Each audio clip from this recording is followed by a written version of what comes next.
आणि एक मोठी बातमी समोर येते ती म्हणजे शिवसेना आमदारांची आज दुपारी एक महत्त्वाची बैठक बोलावण्यात आली आहे।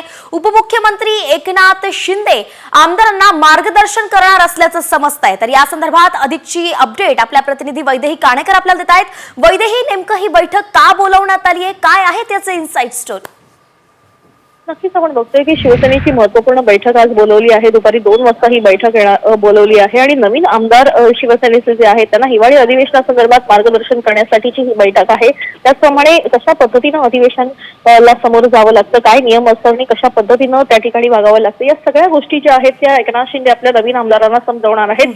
त्याचप्रमाणे मंत्रिमंडळ वाटपासंदर्भात देखील बैठकीमध्ये चर्चा होणार असल्याची माहिती मिळत आहे। शिवसेनेच्या काही जुन्या मंत्र्यांबरोबर देखील त्यांची एक बैठक होणार आहे। या बैठकीमध्ये पक्षांतर्गत अनेक विषय जे आहेत ते देखील चर्चिले जातील, पण प्रामुख्यानं नवीन आमदारांना जे आहे ते हिवाळी अधिवेशनासंदर्भात अधिक माहिती देण्यासाठी ही बैठक बोलवली आहे। अच्छा, धन्यवाद वैदेही या सविस्तर अपडेटसाठी। तर एकंदरीतच आपण पाहतोय की आज दुपारी 2 वाजता ही बैठक होतीये, विधिमंडळाच्या कार्यालयात बैठक होतीये आणि हिवाळी अधिवेशन तसंच मंत्रिमंडळातील अनेक मुद्दे यात चर्चिले जाण्याची शक्यता आहे।